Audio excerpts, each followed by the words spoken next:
Because of the game day chant, so many people are familiar with Skål, what it means for Vikings fans. And when you're at the Vikings games, it means cheers in Norwegian. And Viking fans who travel to Moorhead can learn another Norwegian word, hjemkomst. It means homecoming in Norwegian. John Lawrenson reports from downtown Moorhead. The Hjemkomst Center might be the only museum in the world that was literally built around a Viking ship.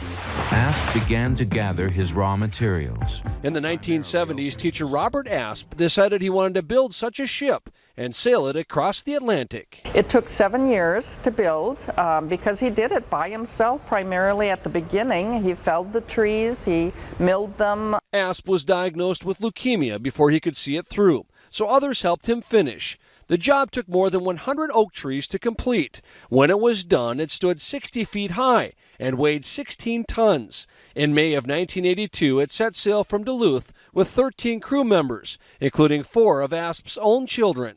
I noticed they have a diesel generator in here. Yep, that was... Did the first Vikings have a diesel generator too?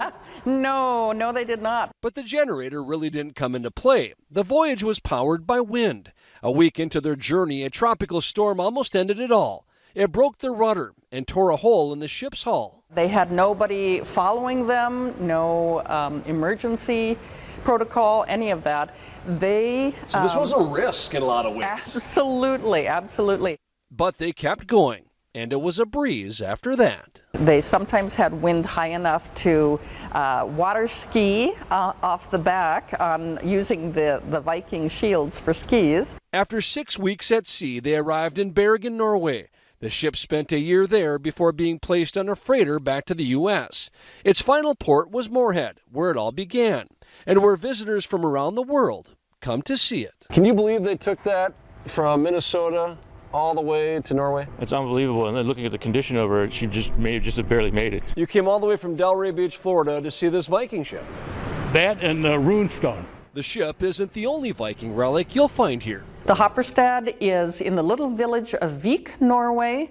It's the second largest of all of the existing Stav churches. Woodcarver Guy Paulson built and donated the church to the center. It took him 5 years to get it done. He even traveled to Norway to get the details just right, since the 28 Stav churches still standing were built in the Middle Ages. This is the transition period when the Vikings were converting from their multiple god religion to Christianity.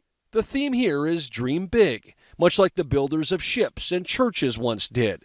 And hopefully visitors leave with a tip of the cap or a skål for the creators. We like to have people think about what are their own dreams. We like to tell children they can dream big and maybe their dreams will come true with a lot of hard work and dedication. In Moorhead, John Lawrenson, WCCO 4 News. And next summer, there will be an exhibit commemorating the 40th anniversary of the Viking ship voyage. Stay with us. Coming up next, we have your daily dose of motivation.